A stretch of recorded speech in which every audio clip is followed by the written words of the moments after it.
ध्यान रखने वाला, सबको आनंद देने वाला वो परमेश्वर हम सबकी रक्षा करे। इस भावना से हम ओम का उच्चारण करेंगे। ओ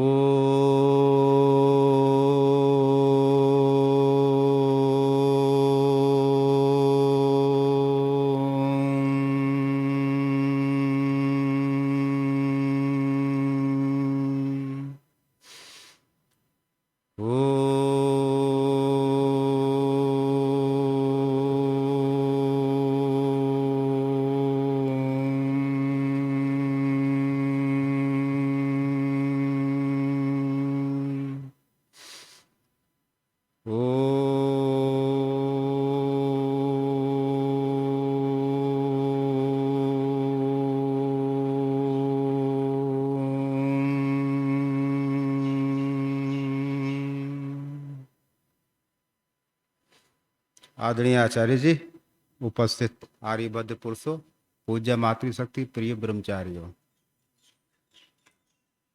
हमारा शरीर और मन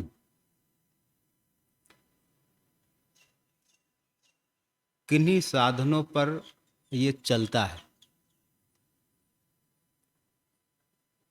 अगर हमारा शरीर और मन जिन साधनों से हमारा चलता है, क्रियाशील रहता है, हम विभिन्न प्रकार के कार्यों को करते हैं, अगर वो साधन हमसे छीन लिए जाएं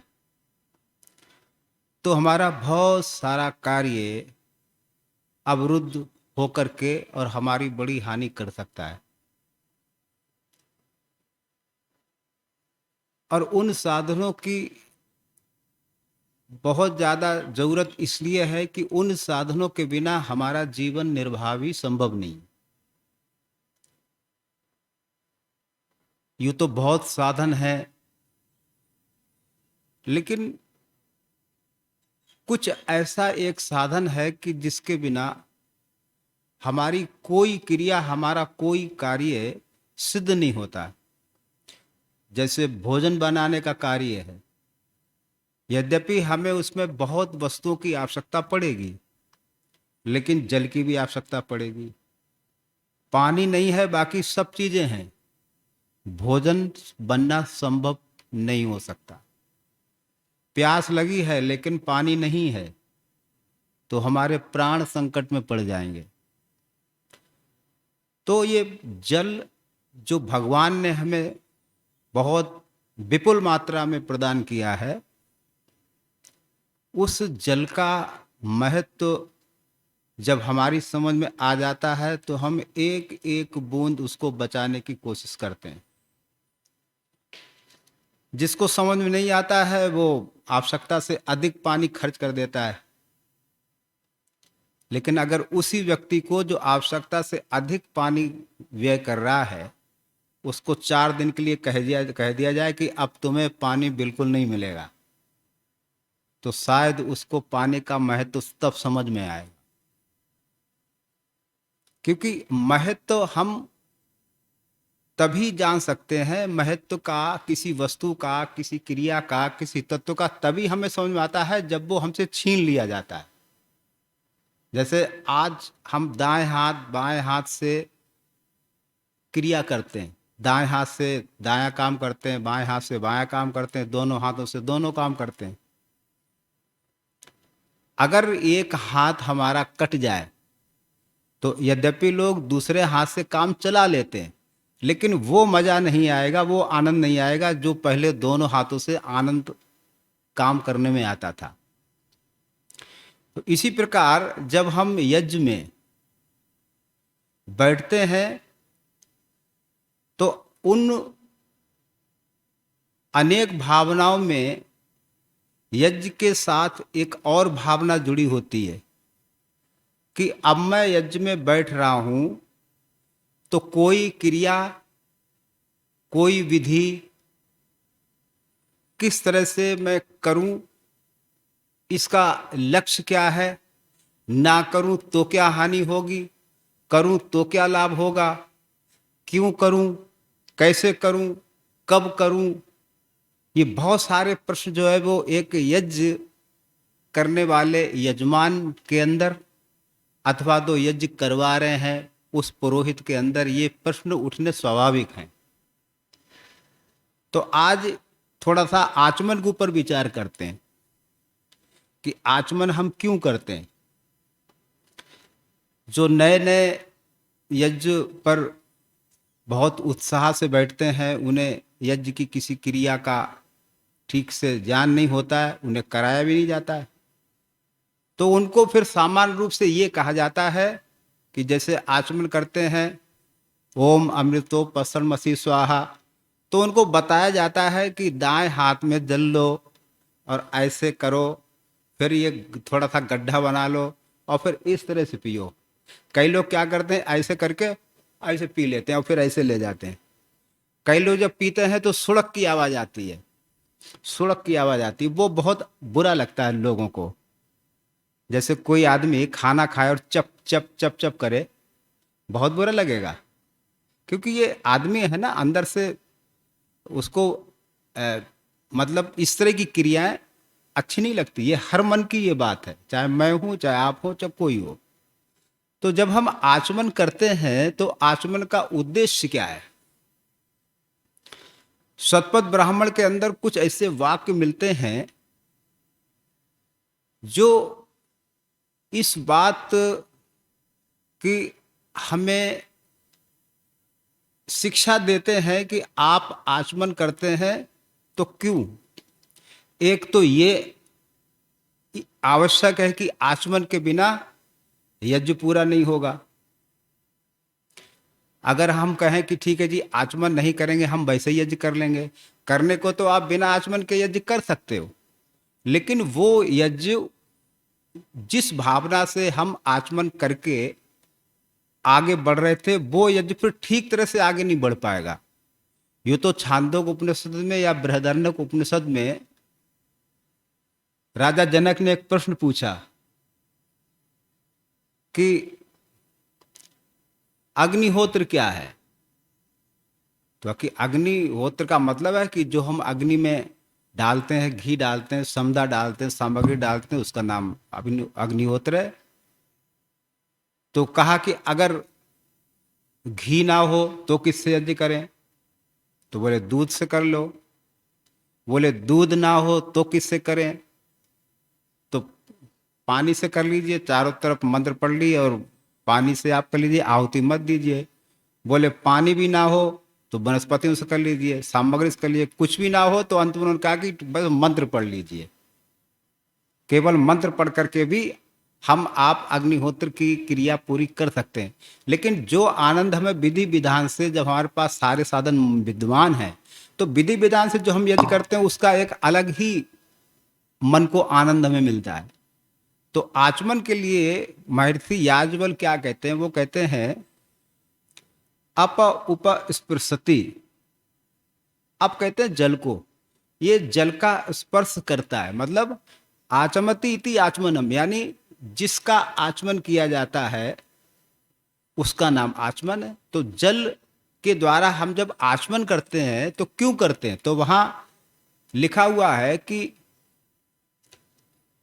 वहां पे लिखा हुआ है कि ये मनुष्य जो है अमेद्या भूता अपवित्रम भवति, इस तरह का वहां पे वाक्य है कि जब मनुष्य जल से आचमन नहीं करता है तो उसका अंतःकरण पवित्र नहीं होता है। हालांकि मनु जी जो है वो क्या कहते हैं, वो कहते हैं कि जल से तो केवल शरीर के बाहर के अंगों को आप साफ सुथरा रख सकते हैं, आप इसकी सफाई कर सकते हैं, पर अंदर की सफाई, जिसकी सफाई केवल ज्ञान से ही संभव है, अंदर की सफाई भी जल से हो सकती है। जैसे किसी को गुर्दा में दिक्कत है, किसी को हृदय में दिक्कत है, किसी को आंतों में दिक्कत है, तो कई तरह की चिकित्साएं हैं कि जिनके द्वारा आंतरिक सफाई का विधान किया जाता है। लेकिन इन सब आंतरिक सफाइयों के लिए अनेक तरह की चिकित्साओं में वो विधियां प्रचलित हैं। कोई जल से साफ करता है, कोई एनिमा देता है, तो कोई त्रिफला से सफाई करता है, तरह तरह की विधियां प्रचलित हैं। लेकिन जो जो मन की विचारों की जो सफाई है, वो सफाई केवल पानी से संभव नहीं है।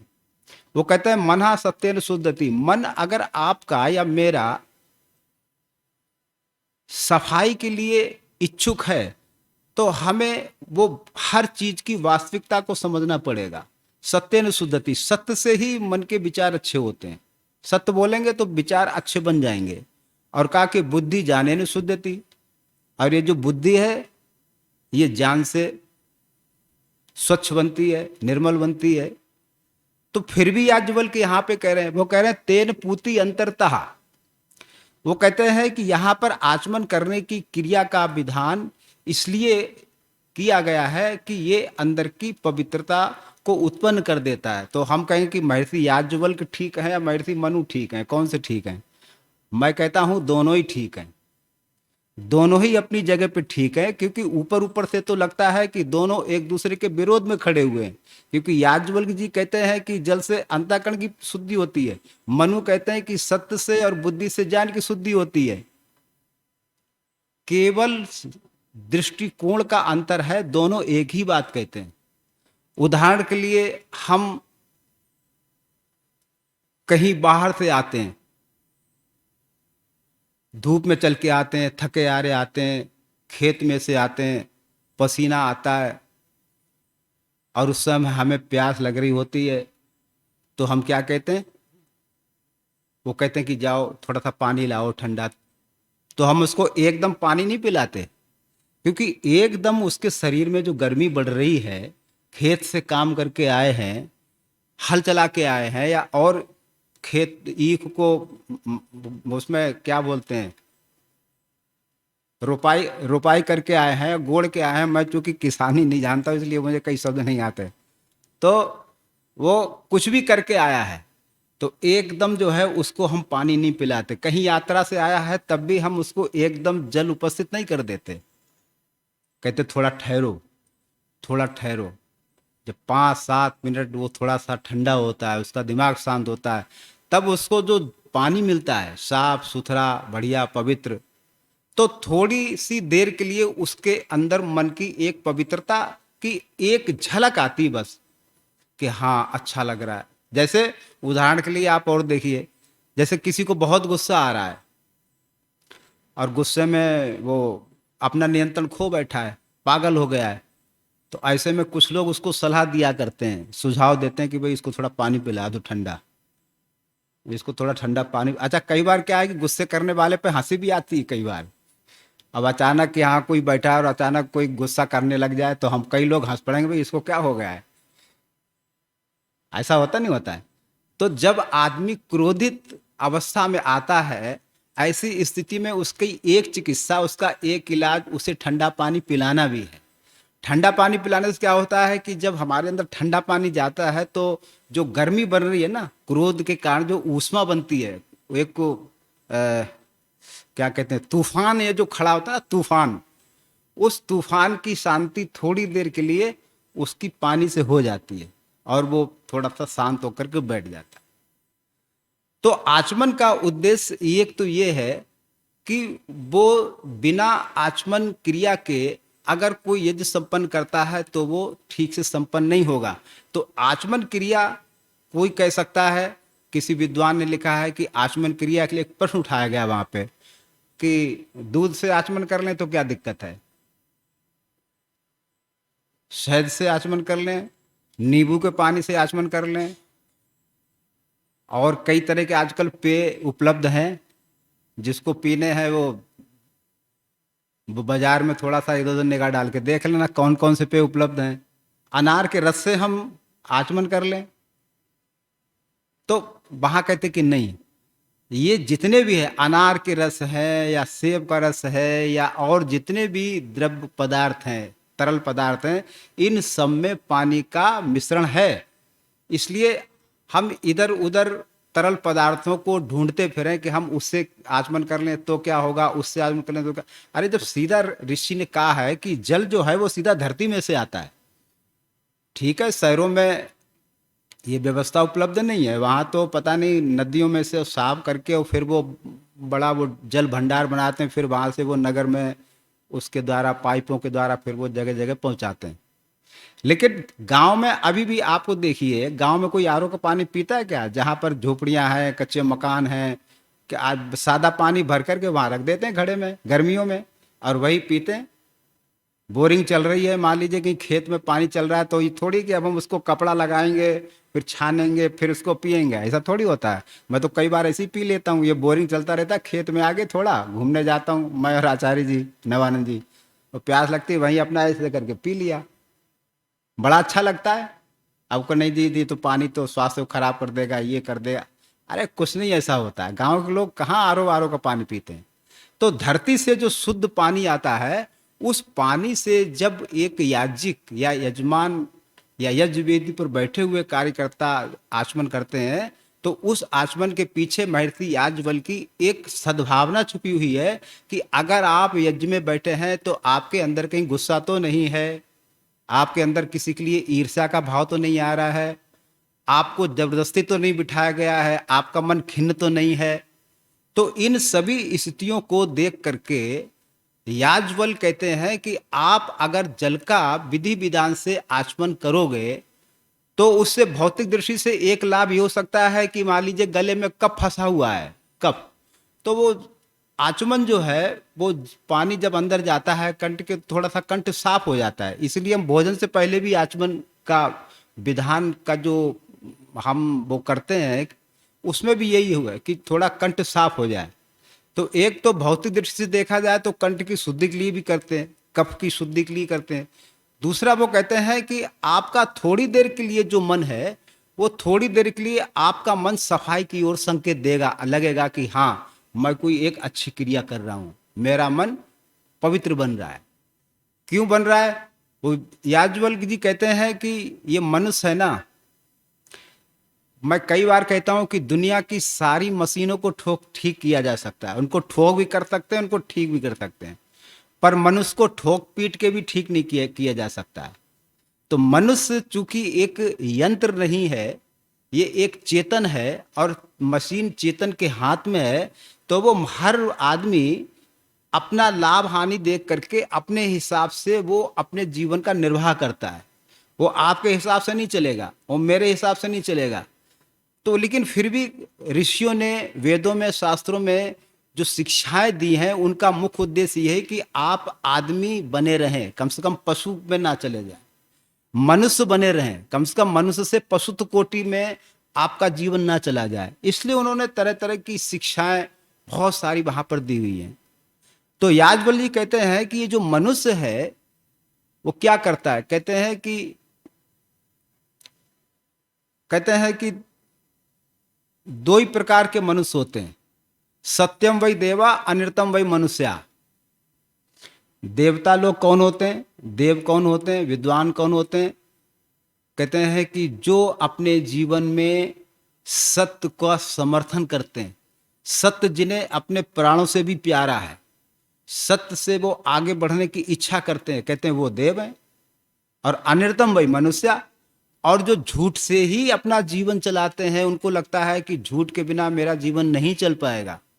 तो जो झूठ से, मिथ्या भाषण से, झूठ का समर्थन करके किसी भी तरह से अपने जीवन का जो निर्वाह करते हैं, कहते हैं कि उन लोगों को मनुष्य कहा गया है। तो अब ऐसा मनुष्य जो अनृत बोल रहा है, जो झूठ बोल रहा है, लेकिन किसी तरह से हमने उसको यज्ञ पर बिठा दिया है, तो कम से कम उसको ये समझ में आ जाएगा कि आज पहली बात तो जल्दी बैठने को तैयार नहीं होगा। एक बार एक व्यक्ति को कहा गया कि आ जाओ, आप यज्ञ पे बैठो, यज्ञोपवीत ले लो। वो घबरा गए, बोले नहीं नहीं, मैं यज्ञोपवीत नहीं लूंगा। मैंने कहा क्या हो गया? बोले नहीं नहीं, मेरे बस की बात नहीं है। क्योंकि आदमी अंदर से इतना काला है, उसको लग रहा है कि अगर मैं यज्ञोपवीत लूंगा, यज्ञ पे बैठ करके आहुति दूंगा, तो मुझे अपना सारा कालापन खत्म करना पड़ेगा।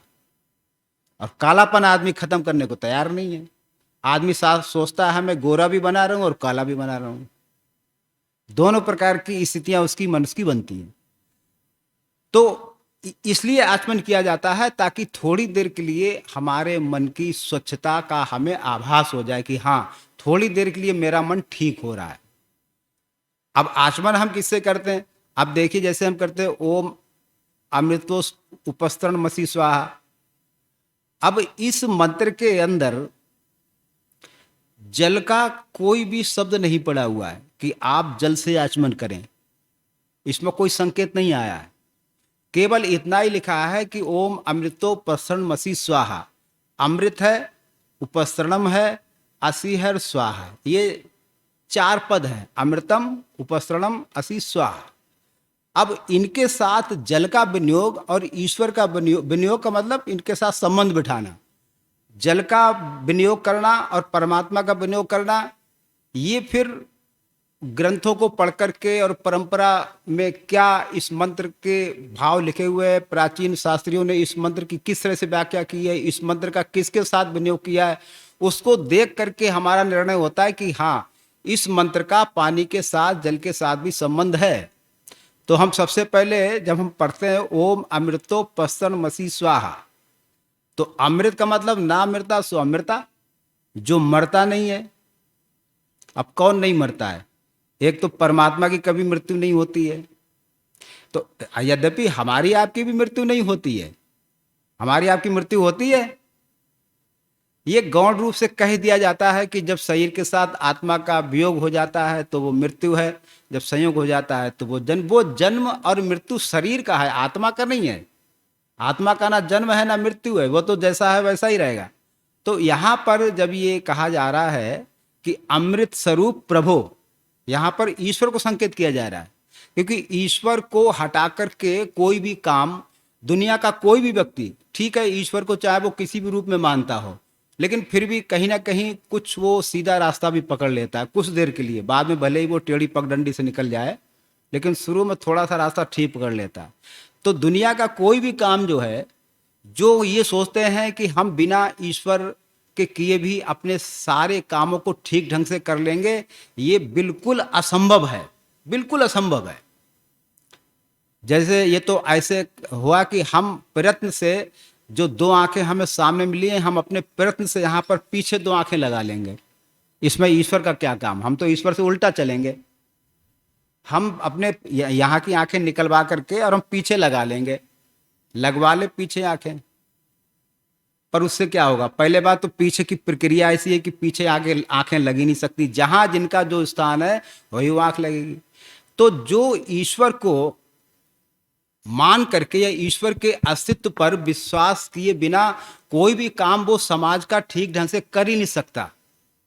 एक वैदिक विद्वान थे, उनका नाम मैं भूल गया हूं, वो कहते थे कि जो व्यक्ति पवित्र हृदय से ईश्वर का ध्यान नहीं करता, संध्या का मतलब कई लोग सोचते हैं कि भाई ठीक है मंत्र पाठ कर लिया, है मंत्र पाठ भी है, लेकिन मंत्र पाठ के साथ साथ अगर उसके अर्थ पर भी हमारा चिंतन चल रहा है, क्योंकि संध्या का मतलब है चिंतन, ध्यान करना, ईश्वर के गुणों का ध्यान करना, चिंतन करना, अगर ये सब चल रहा है तो हमारी संध्या सार्थक है। तो उस विद्वान का कहना है कि जो व्यक्ति ईश्वर का, सच्चे ईश्वर का ध्यान नहीं करता है, उसकी उपासना नहीं करता है, उसके अंतःकरण का पवित्र होना मुश्किल है, और वो समाज का ठीक ढंग से वो कोई कार्य कर ही नहीं पाएगा। भले ही वो 1 मिनट के लिए अगर ईश्वर का स्मरण करता है तो उससे भी उसमें सुधार आ सकता है, ये अलग बात है, लेकिन उसको ईश्वर के साथ तो जुड़ना ही पड़ेगा।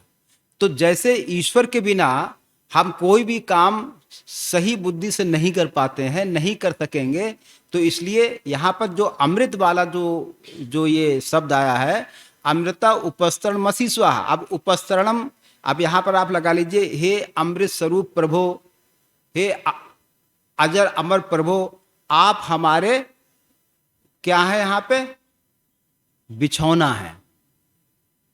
बिछौने में क्या होता है? मान लीजिए बाहर सर्दी पड़ रही है और आप या आपका कोई बच्चा या ये ब्रह्मचारी जी लगा लें, सर्दी पड़ रही है, बिछौना, और ऊपर से हमने रजाई भी बहुत अच्छी ओढ़ी हुई है, चारों तरफ से दबा लेते हैं ना, कई बार ठंडी हवा नहीं घुस जाए हैं। और कई तो ऐसे होते हैं महान आत्मा कि वो ऊपर से भी पूरा पैक कर लेती हैं, जबकि चाहे सर्दी हो या ठंडी हो, मुंह आदमी को खुला रखना चाहिए, क्योंकि उससे हमारी वायु आती रहती जाती रहती। अब होता है क्या है, कई लोगों को आदत होती है वो यहाँ तक ओढ़ के सोते हैं।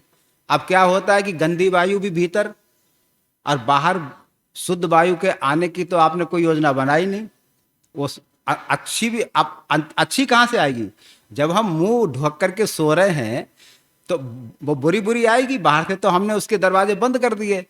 ऐसे व्यक्तियों का बीमार होना बहुत ज़्यादा संभावना है। ठीक है, कुछ समय तक 2 4 5 मिनट के लिए, जैसे मान लीजिए किसी को बुखार आ गया है तो डॉक्टर कहता है, आयुर्वेद डॉक्टर कहते हैं कि आप ये काढ़ा पी लीजिए गुनगुना करके थोड़ा सा, जिससे आप सरलता से पी लें। उसके बाद आप 5 मिनट तक बिल्कुल ओढ़ करके सो जाइए। वो केवल बुखार की गर्मी को उतारने के लिए वो किया जाता है। लेकिन सामान्य नियम ये नहीं है कि कोई बिल्कुल ऐसे सर्दी में पूरा पैक होकर के सोए, तो निश्चित रूप से उसको बाहर की शुद्ध हवा नहीं मिलेगी। तो यहाँ पर कहा है कि जैसे एक बच्चा या कोई व्यक्ति वो अपने बिछौने का आधार लेकर के और वो सुखपूर्वक सोता है। ओम अमृतो उपसरणम असि, ये प्रभु आप हमारे बिछौने के समान है। बिछौना क्या होता है? आधार होता है। जैसे आधार जो है, अगर हमारा कोई आधार छीन ले जहाँ पर हम खड़े हैं, और वहाँ मान लीजिए हम किसी कुर्सी पर खड़े हैं और कुर्सी पर खड़े होकर कोई काम कर ले, नीचे से कुर्सी कोई हटा ले तो क्या होगा? हाथ पैर टूट जाएंगे। तो जैसे सीढ़ी है, सीढ़ी जिस सीढ़ी पे हम पैर रख करके कोई काम कर रहे हैं, चढ़ रहे हैं, और एक सीढ़ी का डंडा अचानक टूट जाए तो हम धड़ाम से नीचे गिरेंगे और हमारा बहुत नुकसान हो जाएगा। तो यहाँ पर अमृतो उपस्तरण मसीह का मतलब है कि आप जो हैं हमारे आधार हैं। आप आपके सहारे के बिना, आपके सहयोग के बिना हमारा हमारा कोई भी काम ठीक से संभव नहीं है। हम ठीक से काम नहीं कर पाएंगे। इसलिए हम अपना सहारा आपको बनाते हैं। माता पिता भी हमारे सहारा होते हैं, पुत्र भी हमारा सहारा होता है, लेकिन इनकी कोई गारंटी नहीं कि हमारा सहारा बनेंगे। जो माता पिता अपने बच्चे को इसलिए पालते हैं, इसलिए उसको प्यार देते हैं, उसको पढ़ाते हैं लिखाते हैं कि ये बड़े होकर के मेरे बूढ़े बाप के हाथ की लकड़ी बनेगा, सहारा बनेगा, ये कल्पना बिल्कुल खत्म कर दो। ऐसा संभव नहीं है। हो भी सकता है, नहीं भी हो सकता है। कितने ही ऐसे उदाहरण देखने में आते हैं कि अपने बूढ़े बाप को वो लोग बाहर निकाल देते हैं। सड़क पर सो रहा है, अंदर पति पत्नी और बच्चे आराम से अंदर सो रहे हैं और वो बेचारा सड़क पर सो रहा है। जिसने अपने मेहनत की कमाई से उन अपने बहू बेटों के लिए मकान बनवाया है, वो आज बाहर सो रहा है और वो दोनों अंदर सो रहे हैं। ऐसे उदाहरण देखने में बहुत आते हैं। तो यहाँ पर कहा है कि ओम अमृतो परसरण मसीह स्वाहा, आप जो है हमारे बिछौने के समान हैं, आप हमारे आधार हैं। और स्वाहा, स्वाहा का मतलब यह है कि सुआह, मैं सच्चे हृदय से आपके लिए ये बात कह रहा हूं कि आप मेरे आधार हैं। और दूसरे मंत्र में क्या कहा? ओम अमृता प्रधान मसीह स्वाहा। आप विधान कहते हैं ढक्कन को, यानी रजाई को कह सकते हैं। तो वहां पर भी है ओम अमृता पिधान मसीह स्वाहा, आप हमारे ऊपर के भी, यानी ऊपर के भी आप हमारे सहारे हैं। यानी ऊपर से नीचे से सब ओर से मुझे आपका ही आश्रय चाहिए, आपका ही हमें सहारा चाहिए, क्योंकि आपके बिना हमारी यात्रा संभव नहीं है। इसलिए आप हमारी यात्रा में ऐसे ही हमारा साथ दीजिए जैसे कि एक साथी का साथ हमें मिल जाता है। यात्रा में अगर हमारे साथ कोई बालक भी हो ना, तब भी उसका बड़ा सहारा होता है। छोटा सा बच्चा है, मान 10 12 साल का, आपको पेशाब लगी है, आपको सामान रखवाना है, आपको इधर उधर जाना है, और वो दूसरी सवारी बैठी, उसका पता नहीं वो कैसा है, सामान उठा के ले जाए, इधर आप पेशाब करने जाएं, उधर वो सामान लेके चला जाए। ऐसा होता नहीं होता है। तो इसलिए यात्रा में अगर एक छोटा सा बच्चा भी हमारे साथ है तो उसका भी हमें बहुत सहयोग मिलता है। हमें लगता है कि पीछे हमने बच्चे को संभलवा दिया है। तो यहाँ पर कहा है कि इसी तरह से आप हमारे ओढ़ने बिछौने के समान, आप हमारे आधार हैं। नीचे के भी आधार हैं, ऊपर के भी आधार हैं। और आगे क्या कहा? अमृता प्रधान मसीह स्वाहा। और तीसरी बात और कही, वो कहते हैं कि हर आदमी जो है, हर आदमी के अंदर एक कामना बनी रहती है कि मैं यशस्वी हो जाऊं। यशस्वी भूयासम हम प्रार्थना भी करते हैं ना, ब्रह्मचारी समझा की आहुति इस मंत्र से, हम भूयासम यशस्वी भूयासम ऐसे कुछ आता ना, वर्चस्वी भूयासम, हम यशस्वी हो जाएं, यानी हमारा यश दिग्दिगंत में फैल जाए। हमारा कोई अपयश ना हो, कोई हमें ये ना कहे कि आप ठीक नहीं हैं, आप ठीक नहीं हैं। हर आदमी की ये भूख है, ये स्वाभाविक भूख है कि मेरा यश संसार में फैले। यहां तक कि जो अनैतिक काम कर रहे हैं वो भी उन अनैतिक कार्यों को करते हुए ही यश की इच्छा करते हैं। लेकिन अनैतिक कर्म करते हुए अगर हमने यश कमा लिया तो हमारी आपकी गिनती रावण में तो हो सकती है, दुर्योधन में तो हो सकती है, कंस में हमारी गिनती हो सकती है, पर राम की सूची में हमारा आपका नाम नहीं होगा। कृष्ण की सूची में हमारा नाम गायब होगा। पुण्य की सूची में हमारा नाम ना ऊपर होगा ना नीचे होगा। तो इसलिए गलत कर्मों से भी लोग यश पाना चाहते हैं, लेकिन वो कहते कि नहीं, मैं यशस्वी हूं तो कैसे हूं? सत्यम। मैं सत्य को जीवन में अपनी एक अनिवार्य आवश्यकता मान करके मैं इस संसार में लोगों का जितना हमसे बन सके उतना लोगों का सहयोग करूं। सहयोग कई प्रकार से होता है। राष्ट्र रक्षा में हम सहयोग दे सकते हैं, या हवन का प्रचार करके हम सहयोग दे सकते हैं, दुष्टों को पकड़वाने में हम सहयोग दे सकते हैं। बहुत तरह के सहयोग हैं जो हम कर सकते हैं। तो कहा कि मैं अपने जीवन में सत्य को अपना करके जीवन को वास्तविकता से परिचित करा करके और मैं यशस्वी हो जाऊं। और आगे क्या है? सत्यम यशा श्री श्रीरमयी। वैसे कुछ विद्वान यहाँ पर एक और व्याख्या करते हैं, वो कहते हैं सत्य का संबंध है ब्राह्मण के साथ, क्योंकि ब्राह्मण जो है जितना सत्य बोल सकता है उतना ना तो क्षत्रिय बोल सकता है, ना वैश्य बोल सकता है, ना वो चतुर्श्रेणी का कर्मचारी बोल। वो तो महाढीठ होता है। जो चतुर्श्रेणी वाले होते हैं वो तो ऐसे, आपको अगर मान लो किसी से मिलना है ना तो उनकी अकड़ आप देखिए, वो ऐसा लगेगा यही प्रधानमंत्री है। प्रधानमंत्री से मिलना पर लगेगा यही प्रधानमंत्री है, इतनी उनमें अकड़ होती। तो एक संबंध जैसे हम ये भी जोड़ सकते हैं कि ब्राह्मण का संबंध सत्य के साथ अटूट है, वो सत्य ही बोलेगा अगर सच्चा ब्राह्मण है तो। और क्षत्रिय का संबंध जो है वो यश के साथ है, क्योंकि वो यश चाहता है, मेरा व्यापार बढ़े, मैं लोगों के लिए धर्मशालाएं खोलूं, प्याऊ लगवाऊं, समाज में कंबल बांटूं, अन्न सत्र चलाऊं। बहुत तरह की यश पाने के आधार होते हैं। और जो वैश्य है वो श्री चाहता है। श्री का मतलब क्या होता है? धन संपत्ति। उसका मुख्य उद्देश्य है कि मेरे पास धन संपत्ति हो। तो ब्राह्मण के साथ सत्य का संबंध है और यश का संबंध क्षत्रिय के साथ है। थोड़ा सा इधर उधर हो, यश का संबंध जो क्षत्रिय के साथ है। क्षत्रिय, हर एक क्षत्रिय चाहता है कि मुझे स्वर्ण पदक मिले, मुझे वीर पदक मिले, मुझे सेना में कोई विशेष पद मिले। और श्री का संबंध जोड़ा गया है वैश्य के साथ।